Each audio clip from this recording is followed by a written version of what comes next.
Hey everybody, welcome to Liquid Lunch. It's me, Hugh. It's, what is it today? Wednesday? Starting a little 30. late. It's all my fault.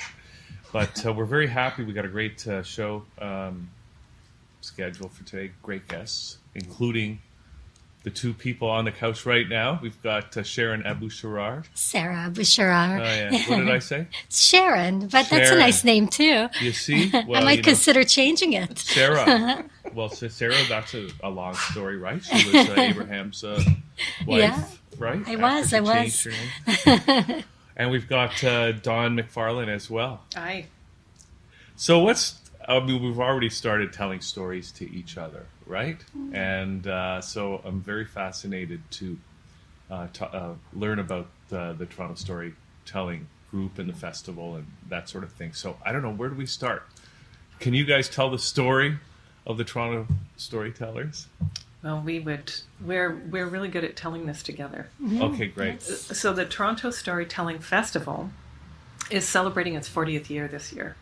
Really? Yes. And it was first hatched at a little cafe in Kensington Market called Gaffers. It's long gone. Gaffers? Gaffers. Not Café La Gaffe? No. Gaffers in This Kensington was Market. 40 years ago. 40 years ago, Yeah. a man named Dan Yashinsky gathered some storytellers together, and the idea was hatched. And it first took flight on April the 1st, such an auspicious day, in 1979. And it has soared to become one of the top urban storytelling festivals in the world.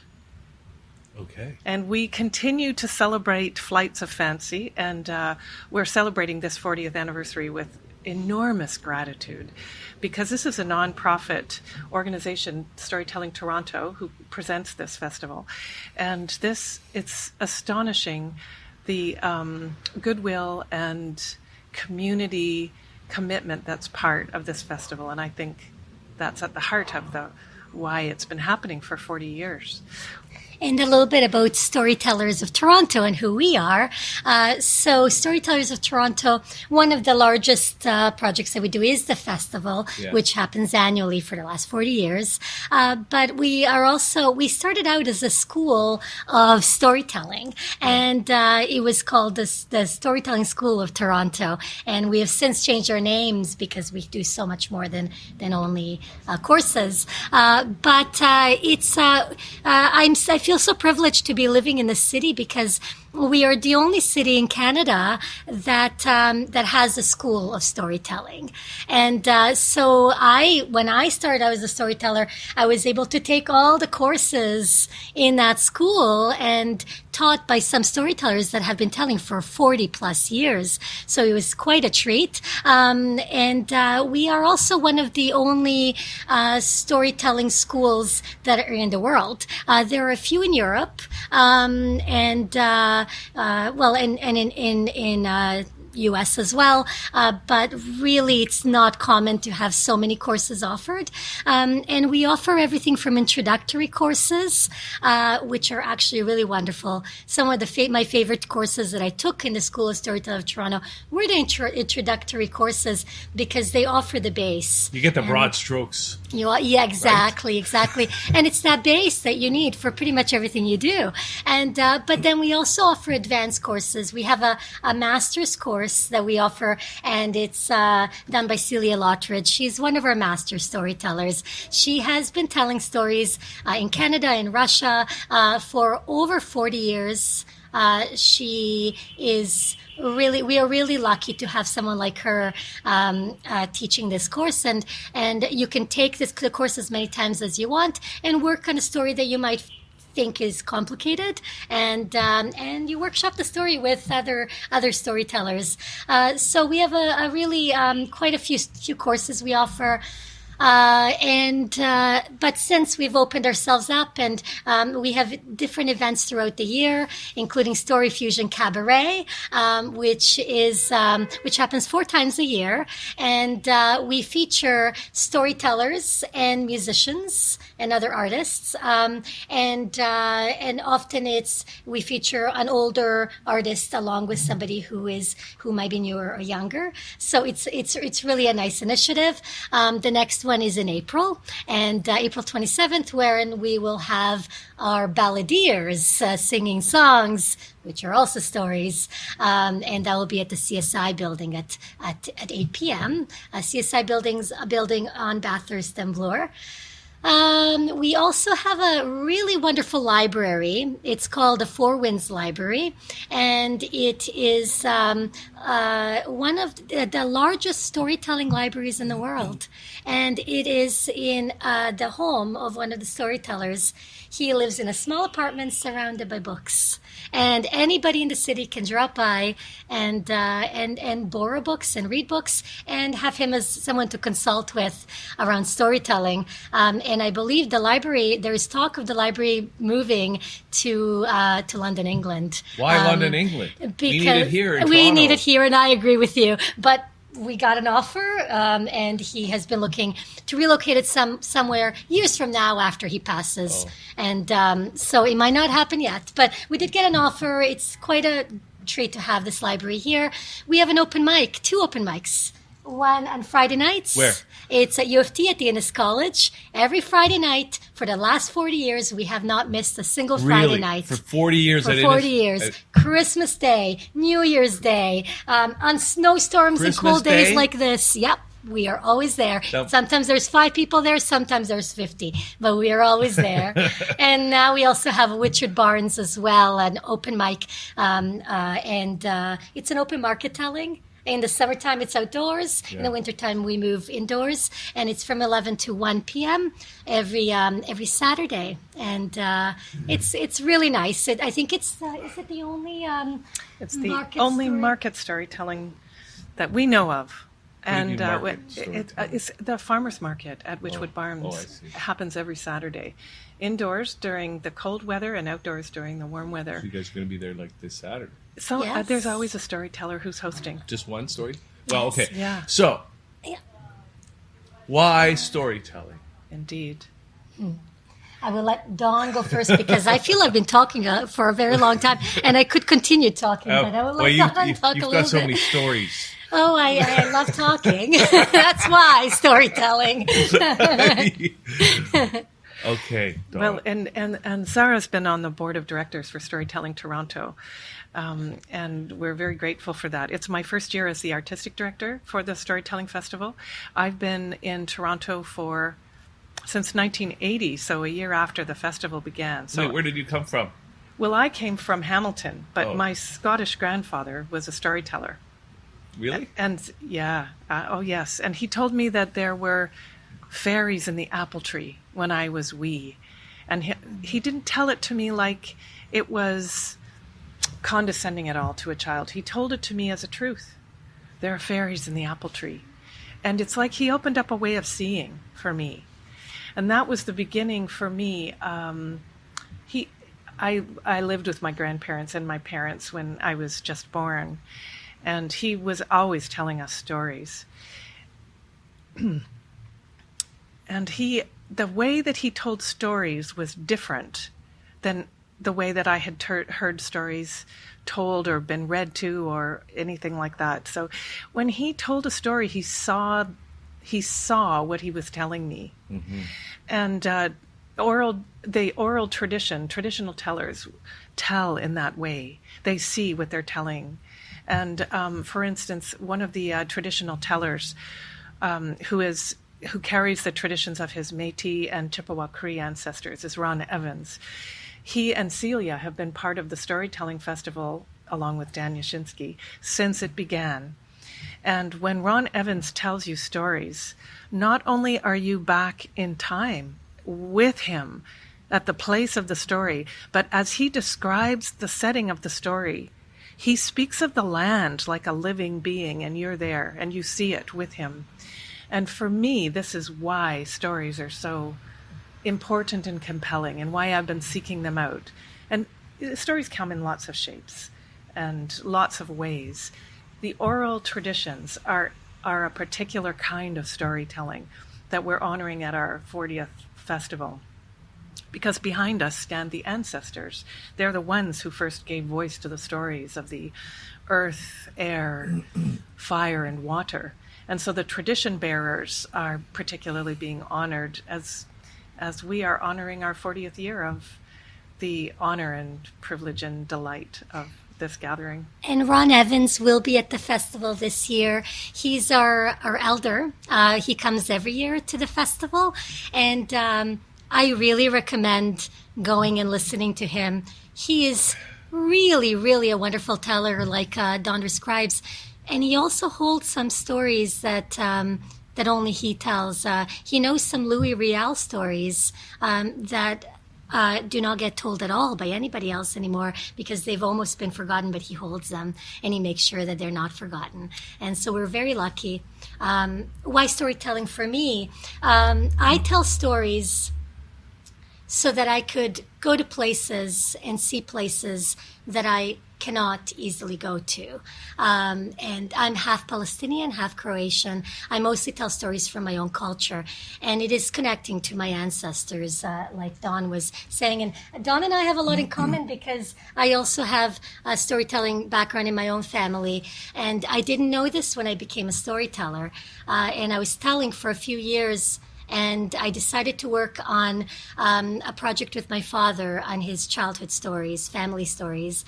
And my father paused and he looked at me and he said, "It's interesting, Sarah, that you chose to be a storyteller." I said, "Well, why? I used to do theater before and they are kind of connected and I don't see why it's interesting." And he said, "Well, it's interesting because your grandmother was a storyteller and your great-grandmother was a storyteller and her mother was a storyteller. And we skipped a generation after the occupation because Palestinians as a whole, a lot of the storytellers skipped a generation. The storytelling there is passed down through the family." And people thought, well, with the way things are, who can tell stories anymore? And they skipped a generation in my family, and none of my cousins took it on. My father's generation didn't take it on. And my father said to me, "Here you are in diaspora, and you've taken it on, and you've carried this tradition forward." And after that, I thought to myself, whether I'm a good storyteller, not a good storyteller, whether, no matter what is happening, I need to continue this because it's carrying on that tradition. But I've heard stories from many storytellers where that was the case, where later on they found out that it was in their ancestry. If I can come in, and this is what Yes. storytelling is. It invites this kind of conversation, because for us to tell our stories of our experiences and to question those with, well, what about this? How was it? Yeah. I mean, there's a very old story called Parsifal about the which means pierce through the middle, and it's also the quest for the Holy Grail, the Fisher King story, where there is the perfect knight, and he comes to the Grail Castle. He will save the wounded king, but only if he asks the question. And the question is, what ails you? And it's in this way that people connect with each other heart to heart. And he doesn't know the question at first. He has to come to the question, and he gets a second chance. But you can see that the Storytelling Festival theme this year is stories told eye to eye, mind to mind, and heart to heart. And the stories open the place for us to have the conversation. So the reason for this festival is to create the place where we can gather and share our stories, because it's by sharing our stories that we find bridges to each other instead of walls. It's by sharing our stories heart to heart rather than reading them or hearing recordings about them. It's different when you are together. And eye to eye, mind to mind, heart to heart is a Scottish traveller proverb. And the Scottish travellers live very close to the land. And they were also rounded up over the last couple of 100 years. I think right up until the 1960s or even later, it was seen as quote unquote normal for the children to be taken, for the authorities to go into the woods, take the children away from the families who were living on the road. They were living in caravans. They would put them in residential schools. This was in Scotland. In Scotland, and the authorities, church and state authorities, came to Canada and the U.S. to look at reserves to see what they would do with the travelers in Scotland, because that's what Canada and the US was doing with them. So we have a Scottish traveler, Jess Smith, who is coming, who's done a documentary about that, and who carries the traditions of the Scottish travelers. We have a traditional Shanachie from Glendale, the Isle of Skye. His name is Seamus McPherson. He is carrying the old traditions. These are not stories that can be found in books. These are the stories and Ron Evans carries stories that are not found in books. That's why these inaccuracies and outright lies are being told about people like Louis Riel, because that's what's written down. Whereas in the oral tradition, it's not seen in the history books as credible history. So, storytelling is very powerful. And that's why honoring the tradition bearers is the theme of this festival. Because we know we're at a tipping point. We know that we are not treating each other and our earth with respect. And the tradition bearers, from these ancient traditions, they carry the holistic worldview that is essential for our future. And so what's underneath the way we treat each other, the policies, the behaviors, the lifestyles, what's underneath those? The beliefs, the values, what's underneath those? Worldview. And storytelling is a way to connect with each other, eye to eye, mind to mind, heart to heart, to change the worldview so that we can treat each other with respect and our earth. And this was the case historically, where storytelling was used as a form of communicating a message. And community building, peace building, and there are always times, including now, where certain things cannot be said. But they can be said through art and through storytelling. There is a great there are fables called Khalila wa Dimna in the Arab tradition, and you asked me about Gaddafi, and I started to think of this collection of stories, which were actually, they came from India into Persia and then into the Arab world, and then they continued on to Europe. But they were animal fables, and they were told by a Persian king to his son, because he wanted to teach his son how to be a just leader. And so what he did was he told them stories about the value of friendship, because through friendship we learn loyalty, and through loyalty we'll learn how to stand with each other. And he told them also stories of how to overthrow a system that might not be working. And but historically, all throughout the world, there were stories like this that were being told. If we have time, I could tell you a short story from Khalil Dimna that's maybe a minute or 2 minutes long, so you can get an example of what they're like. Okay. But we often do tell stories like this. But wait, what? I have a question. Sure. Okay, because of the theme of this year's festival, right? Yes. Eye to eye, mind to mind, heart to heart. Yes. And Dawne, you mentioned the what's written down and that sort of thing. And I'm just wondering, because it's really a relatively recent phenomenon that we've got the media being what it is, or that we have movies, the whole movie industry, right? Which is a storytelling medium, or maybe not, correct me if I'm wrong, right? But I'm just curious, because we have this media now, all this technology, these new forms of communication, and you're in Innis College, right? And he was a big media theorist as well. I'm just curious about, do you think that storytelling has in any way been hijacked by big powers that be to tell a certain kind of story that is getting us away from the kind of truth that you guys are bringing out with your authentic eye-to-eye, mind-to-mind, heart-to-heart storytelling?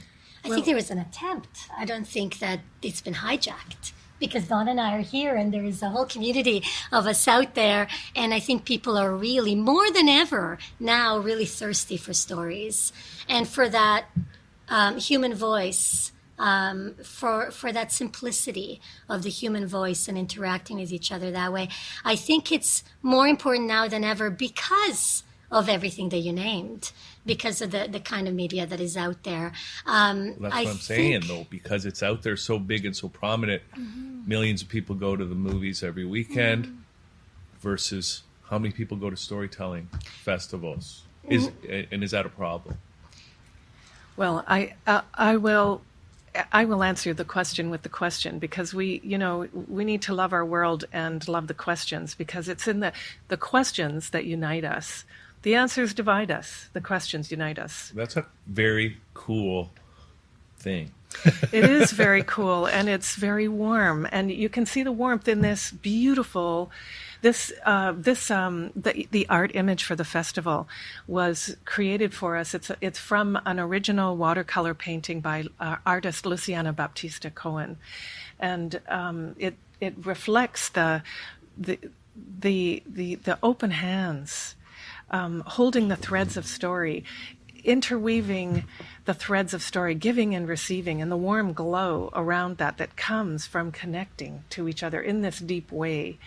And so the medium, Marshall McLuhan said that the medium is the message.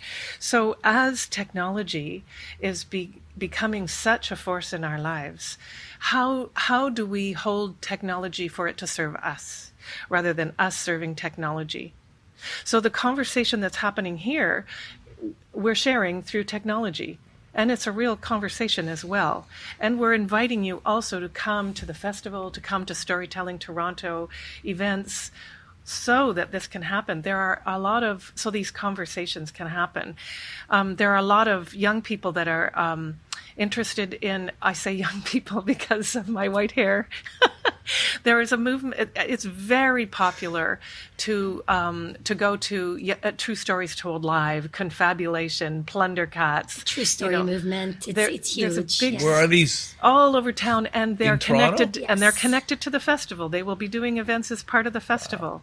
Okay. And it's people. You see fantasy in movies and things because people long for this. They long for the quests. They long for the hero and the heroine stories. It's part of what it is to be human. And the old stories show us what it is to be human. They reflect back to us the values of treating each other well and what happens. And we can imagine it. If we can imagine it, then we can help to work towards it. If we can't imagine it, that's a problem. So my personal commitment to storytelling is to nourish the art and the craft of imagination. Mm-hmm. Because at the heart of storytelling, this is what it is to be human. Let me ask you a Picture, question. image. Because the imagination, what did you just call it? The art. What? The art and the craft of Craft. imagination. Do you think that imagination is threatened Absolutely. by Media. new media Yes. like video, which you don't Of have course. to use your imagination, whereas Of with a course. story or with a book, See, you have to imagine it? Did you see See, it? I'm Did an you see it? optimist, and I don't actually think that. I used to think that. Even if you asked me 6 months ago, I would say absolutely. But I really have hope in the millenniums, in the new generation. I really, truly, when I mean it 100% have hope. Why? That they are going to bring that back. I think they are thirsty for these stories. And like Dawne mentioned, the true story movement, I am so excited to see this true story movement, even though I mostly tell traditional stories and the younger generation doesn't do it as much. But I think it is a true story movement that will eventually get them also into traditional stories. But if they're telling their own stories, that is also them getting into a level of imagination and connecting with also the ancient tradition of the traditional storytelling. But I think the younger generation is starting to question, and I think they are very tired with the way the world is right now, all the wars and the environment. And I mean, it's all really falling on their shoulders. Wait, those are big problems. But on the positive side, Yes. we have things like Instagram. But also things like Instagram right now, but the younger generation Yeah. is being used to advertise creative initiatives. And so I do have hope in the younger generation that they're using social media and this kind of technology to advertise their own projects that might be highly artistic. Okay. Always hope. Always hope. And always vigilance also. For instance, the Oxford Junior Dictionary, a number of words have been culled that have to do with nature. They're deleted from Really? the Children's Oxford Dictionary. Wait, what? Can you give me an example? Buttercup, What? Yes. Did you ever do that? I did that. You picked a buttercup and You found out if somebody liked butter or not. Bluebell. Conquer. Okay. Did you grow up when you were a child when you came to Toronto, were there chestnuts? I remember chestnuts in Yugoslavia. In Yugoslavia. Yes. I had chestnuts.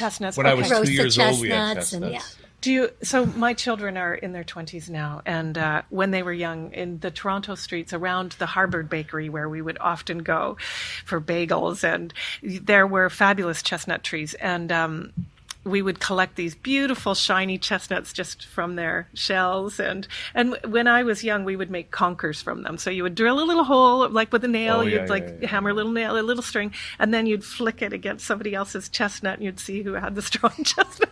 Oh yeah, I don't even. We didn't. Conkers, they got called.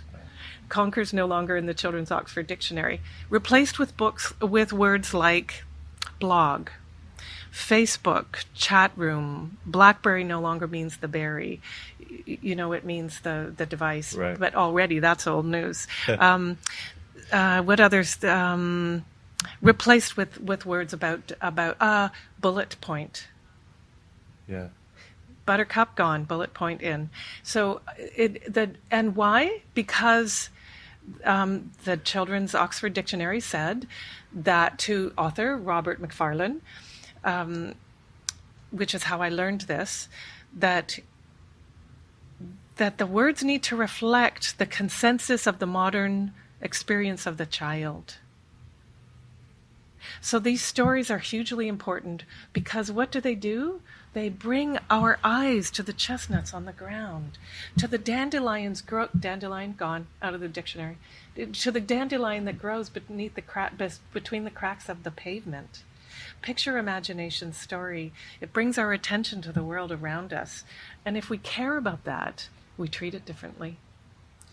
But the reason that I have such high hopes in the younger generation actually is because times are so desperate. And what makes a truly great artist, in my opinion, is somebody who is not living in comfort. And often great art comes from a point of desperation, or a point where somebody from their discomforts discovered something completely new about themselves or about the world, and they express it through art. When we are living in a very comfortable situation, it's very easy to get caught up in our comfort and just live an existence that's fed to us. But this newer generation is not living at in that kind of privilege anymore. And even in North America, that's highly privileged, we're starting to see that the world is shifting, and it's going to affect us. Slower than it's affecting others, but it's going to affect us. And during those kind of times, great art is created. And during those times, people start questioning the world, and they start questioning what we are fed. And I really do have hopes that this younger generation is going to create some really wonderful art, and also go back to some of the ancient traditions within those, whatever art form that they choose.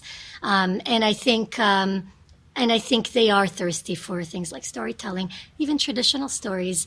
A lot of people in the younger generation don't even really know that storytelling for adults exists. But when they do hear stories, folk tales, fairy tales told to them as adults and told to them for adult ears, they do get enchanted by these stories. And they do start to reflect on the world based on those stories. I think we're living in an exciting time because things are falling apart. Yes, I think it's going to cause change, and it's going to produce great art and great stories. Great stories. Okay, you guys, I could talk all day about, or we Oh, could how talk nice, all day, how right? nice. With all this stuff. Can I get in a few things more about the Yes, festival? of course. Okay. So the festival is really, you can see it's almost a whole month of a celebration.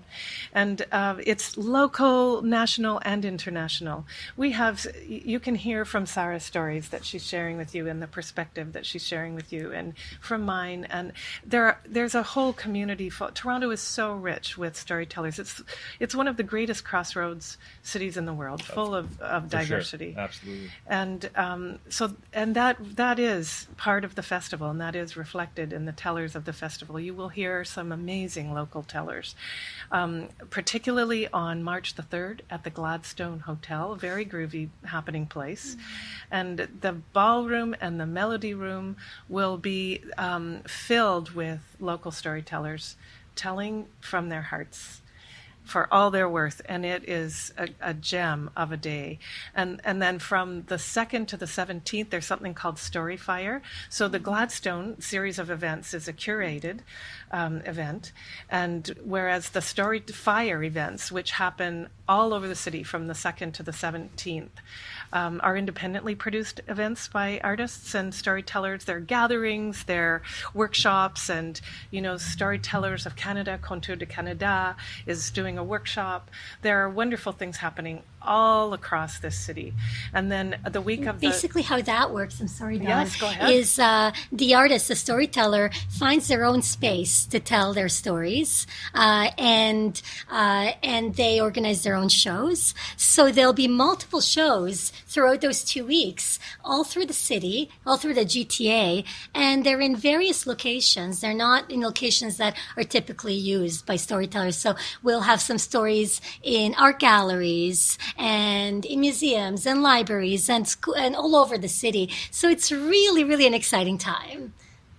Yeah, Well, this is it's wonderful. amazing. Bada Shoe Museum, there's wonderful Yes. stories that always happen there. The public libraries. Do they have to involve shoes? No, I don't know whether they do or We not. do have some shoe You'll have to stories. go and find out. Shoes, please. And then there's the festival week, which goes from the 18th to the 24th, and we have an opening ceremony happening at the Native Canadian Centre of Toronto. And the Native Canadian Centre of Toronto has long been one of the partners of the Storytelling Festival. The Storytelling Festival has always honored the First Nations storytellers who are holding their oral traditions. And we'll have a wonderful teller called Alunyateni, or Sean Thompson, will open the festival with the Haudenosaunee Thanksgiving address. And we'll have tradition bearers sharing stories. And then all week, amazing things happen. Peter Chand and his nephew, PKC the First, they're British Punjabi tellers and musicians. Music producer, PKC the First is a music producer. So they are bringing in a 3-generational piece called Tongue-Tied and Twisted. So Peter has gathered the stories of his South Asian elders, and the two of them have a piece where Peter's nephew PKC is bringing in PKC the First is bringing in urban hip hop and South Asian song, traditional music interwoven in the telling of the stories of the elders. And there's amazing events happening. Alliance Francaise is one of our partners also, and Mariella Bertelli always hosts a magical evening of tellers there. It's going to be resistance stories this Yes. time, so that should be really exciting. Yes. Local and international tellers together. Yeah. So the week is full of Also, amazing things. I really wanted to highlight, and this is really special, during the Storytelling Festival, we do a story camp, which is an educational. Thank you.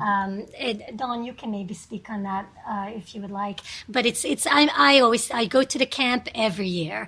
It's such an educational experience, and the international tellers do workshops on storytelling and on various different methods in storytelling, and then there is also local tellers. Could you maybe talk a little bit more about what's happening this year with Story Camp, because Dawn is a little bit more familiar with what's happening this year.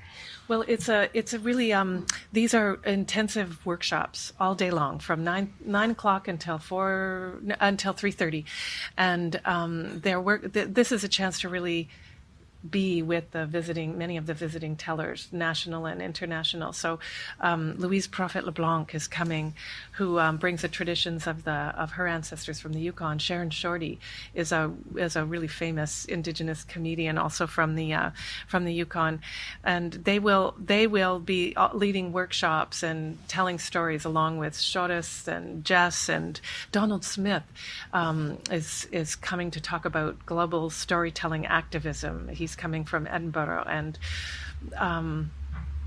Ron Evans, wonderful tellers, true stories. Sage Turtle and Marsha Shander will be working with people about how to tell true stories that are compelling. Sage is in India right now doing her workshops on true stories, so we're very lucky to have her in the city. Okay. And Ida Zadu, who runs along with her husband Miguel, they run something called A Different Book List Cultural Center, the People's Republic, and they're hosting a lot of storytelling events there. You need to get Ita on the show. Mm-hmm. Ita's wonderful. I think you guys probably know a lot of people that we should get on the show. Yes. And apart from the festival, because I know we're getting a little bit short on time right now, I did really want to speak a little bit about all the community events that related to storytelling that happens all over the city. And we tend to, because we tell stories from all over the world, we also tend to tell stories in different languages and rhymes in different languages. So we have this wonderful initiative called the Parent-Child Mother Goose Program. And it has been around for 35 years. And we have the program, it's done with babies and their mothers as part of their bonding.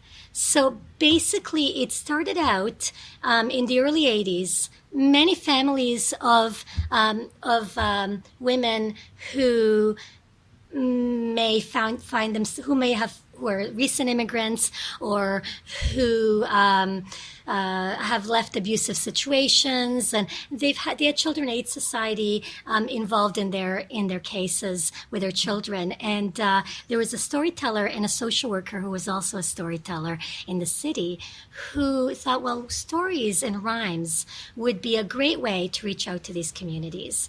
And they wrote a funding proposal, and they urged the government. They said, give us 1 year with these women and their children, and we really think that you will not have to take these children away from these mothers. And so they started this program as a pilot project where they were telling folk tales to mothers, teaching the mothers how to tell folk tales to their children, their babies. And the folk tales were actually geared towards the woman more than the babies. And they did rhymes for the babies as short stories, because rhymes are stories for small children. They are set up in a very similar way as a folk tale.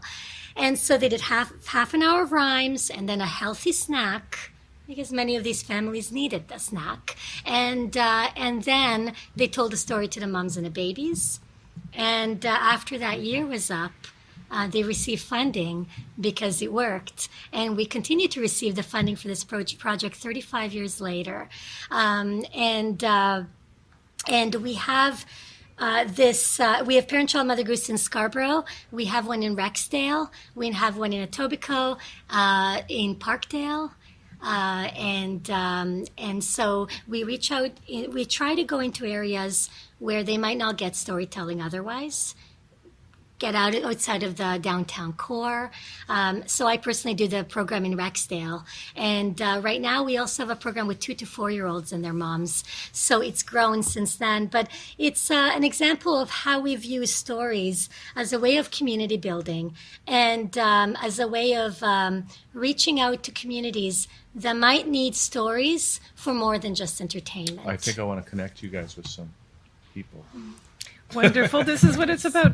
And you will hear the Parent-Child Mother Goose tellers. Some of them are going to be, including Sarah, are going to be telling some of their favorite stories at the Story Jam, which we're grateful to have funded by TD and in partnership with the Toronto Public Library. At the Toronto Reference Library at Yonge and Bloor on Sunday, March 24th, all day wonderful stories happening is all free.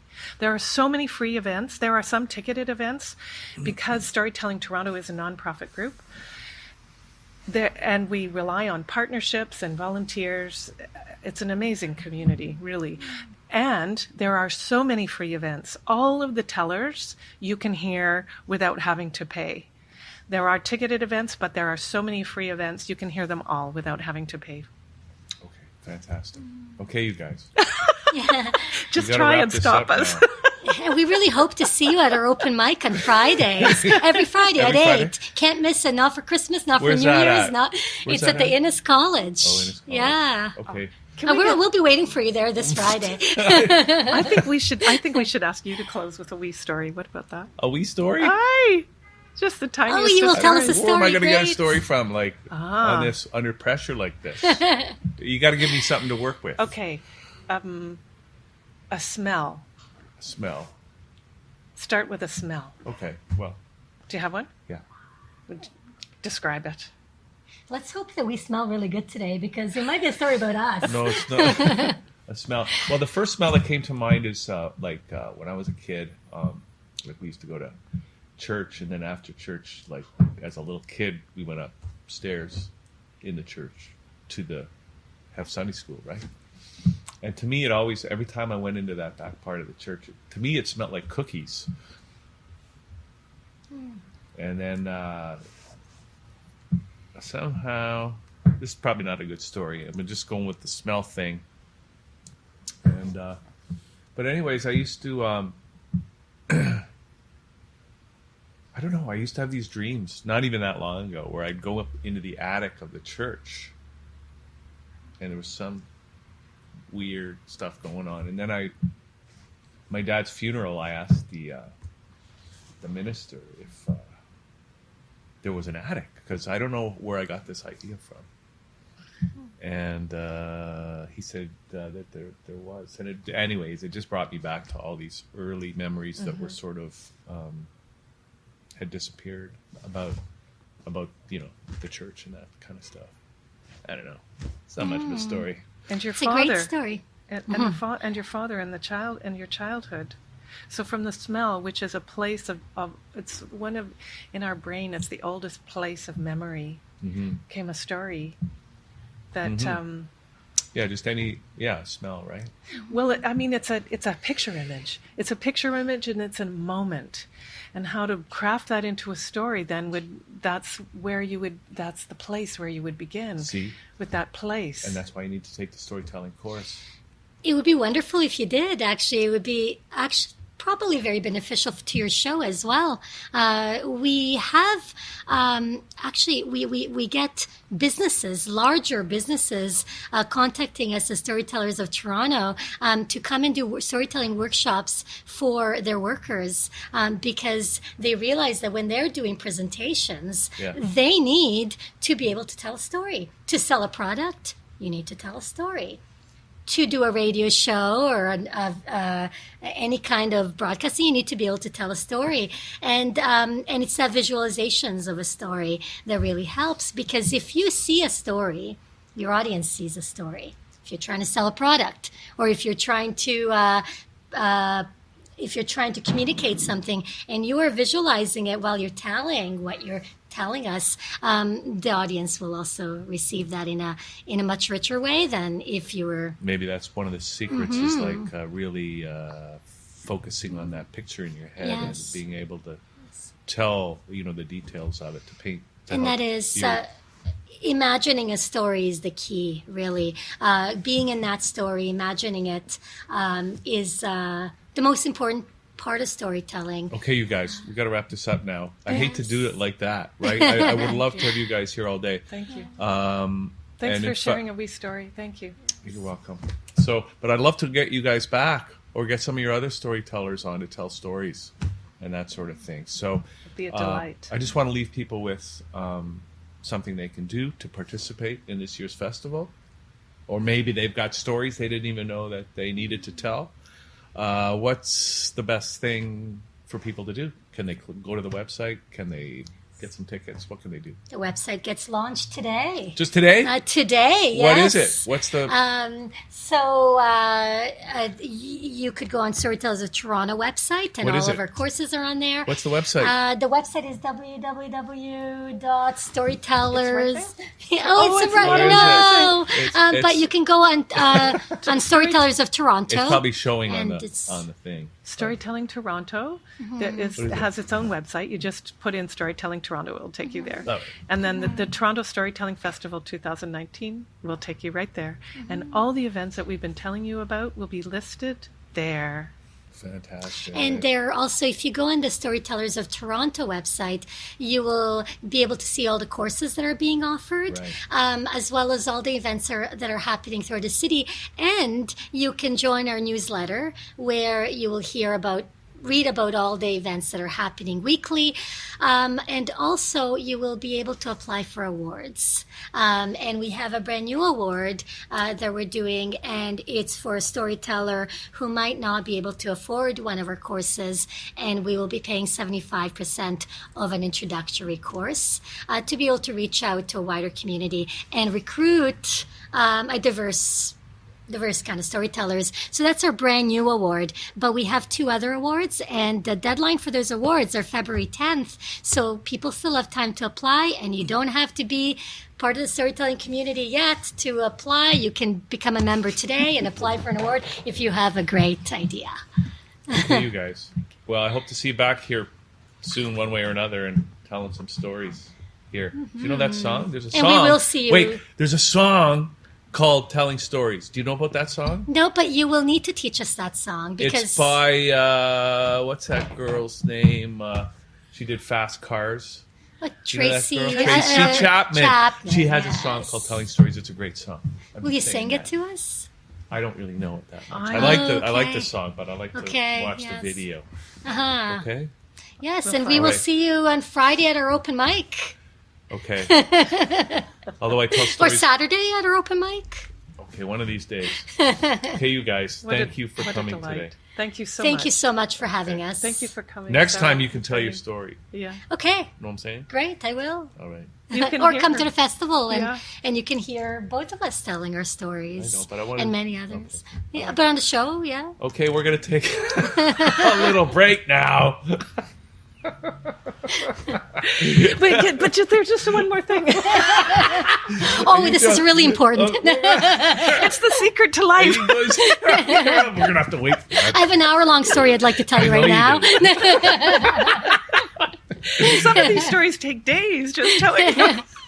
This is just not a long enough interview for us. I know it isn't. Okay. All right, we're just going to cut this off now. Thank you. And no doubt the stories will continue. So thank you guys for coming in. Thank here you for today. Thank having you. us. Thanks everybody for watching. Don't forget to go and check out the website, Storytelling Toronto. Okay. And that's it. So we'll be right back with more here on thatchannel.com.